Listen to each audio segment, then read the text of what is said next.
નમસ્તે વિદ્યાર્થી મિત્રો, આગળના વિડીયોમાં તમે નર્મદા વિશે જાણ્યું કે નર્મદા નદી ક્યાંથી નીકળે છે, કોને મળે છે, શું એના વચ્ચે શું શું આવે છે તે બધું તમે જોયું। હવે તેના આધારે હવે થોડા ઘણા સવાલ જવાબ છે તે આપણે જોઈ લઈએ। નર્મદા નદી કયા સરોવરમાંથી નીકળે છે? તો કે નર્મદા નદી અમરકંટક સરોવરમાંથી નીકળે છે। નર્મદાનો શો અર્થ થાય છે? નર્મદાનો અર્થ થાય છે આનંદ આપનારી। ગુજરાતમાં નર્મદાએ બનાવેલો બેટ કયા નામે ઓળખાય છે?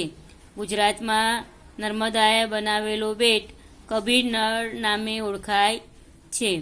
ગુજરાતમાં નર્મદાએ બનાવેલો બેટ કબીરવડ નામે ઓળખાય છે। નર્મદા નદી કયા શહેર પાસે સાગરને મળે છે? નર્મદા નદી ભરૂચ શહેર પાસે સાગરને મળે છે। પંખીની પાંખે પ્રવાસ કરવો એટલે શું? પંખીની પાંખે પ્રવાસ કરવો એટલે ખૂબ જ ઝડપથી પ્રવાસ કરવો। પંખીની પાંખે પ્રવાસ કરવો એટલે શું? પંખીની પાંખે પ્રવાસ કરવો એટલે ખૂબ જ ઝડપથી પ્રવાસ કરવો। નર્મદા ભારતના કયા બે ભાગ પડે છે? નર્મદા ભારતના બે ભાગ પડે છે, ઉપરનો ઉત્તર ભારત અને નીચેનો દક્ષિણ ભારત। નર્મદાને રેવા શા માટે કહે છે?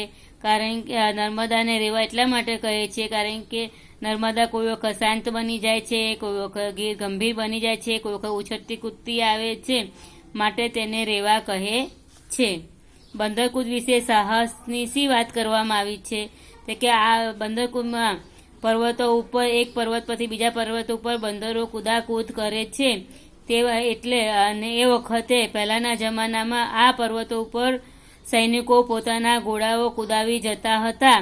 એક પર્વત પરથી બીજા પર્વત પર સૈનિકો પોતાના ઘોડા કુદાવી જતા હતા, માટે સાહસની વાત કરવામાં આવી છે। પ્રશ્ન 3, જોડણી સુધારો।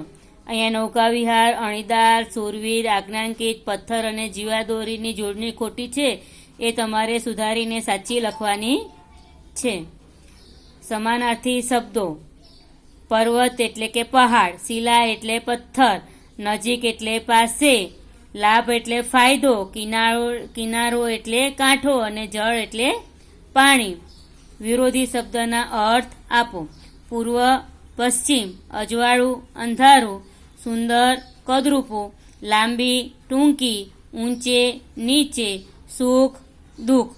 શબ્દ સમૂહ માટે એક શબ્દ આપો: હોડીમાં બેસીને ફરવું એટલે કે નૌકાવિહાર, સાંભેલા જેવી જાડી ધાર, મુસળધાર, ધનુષ્ય જેવું અર્ધગોળ સપ્તરંગી દ્રશ્ય, મેઘધનુષ્ય, નદી કે દરિયા વચ્ચે આવેલો જમીનનો ભાગ, બેટ, લોકોનું ભરણ પોષણ કરનાર ઉછેર માતા, લોક માતા।